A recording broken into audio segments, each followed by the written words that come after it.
У брэскай пагранічнай групе прэзідэнту прадэманстравалі ўзоры сучаснага тэхнічнага аснашчэння пагранічных органаў.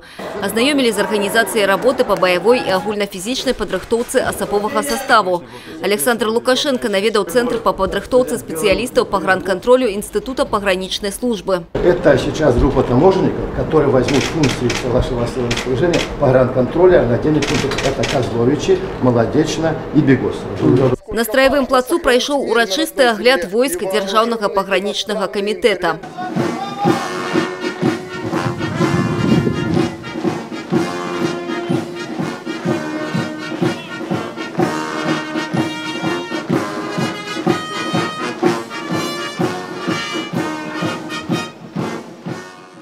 Президент павіншаваў прысутных са знамінальным юбілеем і падзякаваў за службу. Гаворачы аб ролі пагранічнікаў у сучасным свеце, Александр Лукашенко адзначыў: няпростая міжнародная абстаноўка і небяспека тэрарыстычных актаў прымушае падтрымліваць пагранічную службу на высокім узроўні. Для повышения боеспособности, мобильности погранвойска оснащаются новейшими образцами техники и вооружения. Оборудуются рубежи, строятся современные комплексы застав, улучшаются бытовые условия для личного состава. Важно, что сегодня белорусские пограничники фактически стоят на страже не только национальных интересов своей страны, но и региональной, а также международной безопасности.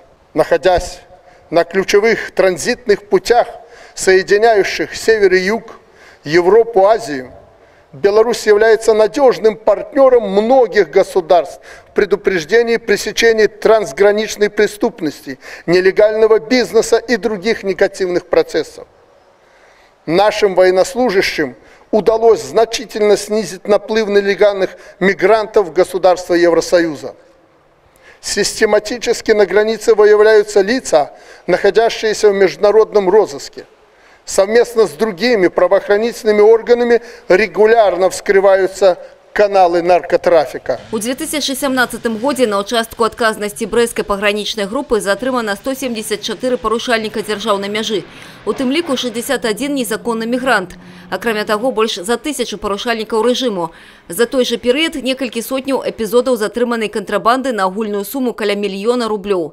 Выяўлена больш за 410 кілаграмаў наркотыкаў, 76 адзінак зброі і каля 300 боепрыпасаў. Пагранічнае мінулае, традыцыі і сучасны перыяд кіраўнік дзяржавы падрабязна абмеркаваў у размове з ветэранамі. Не абышлося і без успамінаў. А это у нас на 10-й заставе было стрельбище отрядовское, мы там тактику, огневую. На 13-й. Точно, на 13-й. 10-й это Козловича здесь. И на 6-й ликвидировали как класс. Но я думаю, вы не очень возмущены, или все-таки... Мы понимаем, что она нужнее там, где она сейчас есть. У размове з ветэранамі аб развіцці сучаснай арміі прэзідэнт адзначыў неабходнасць пастаяннага ўдасканальвання і павышэння яе мобильности. Именно мобильная. Не дай бог, какой-то где-то узел завязался, фронтовый, я говорю, не будет. Мобильно. Подходим и начинаем вести бой. Для этого создали мобильное подразделение в войсках и постоянной готовности, немедленного реагирования силы, которые в течение буквально 2-3 часов на месте и ведут бой. Сустрэўся прэзідэнт з будучымі пагранічнікамі, вучнямі спецыялізаванага кадэцкага класа 31-й брэскай школы. Ребята, вы все будете служить в пограничных войсках или куда-то в другое место определяете? Все. В общем, таможенники и пограничники. И помните, что не каждому гражданину страны дано ходить по последнему метру земли. Не каждому. Вот мне повезло когда-то. Вот генералу тоже когда-то повезло. Мы ходили по последнему метру нашей земли. Поэтому, если вы решитесь на это, вы будете теми особыми людьми, которому это право будет предоставлено. З пагранічнай групы беларускі лідар накіраваўся ў мемарыяльны комплекс «Брэская крэпасць-герой», каб аддаць даніну памяці і павагі тым, хто ў 41-м трымаў тут абарону рубяжа айчыны.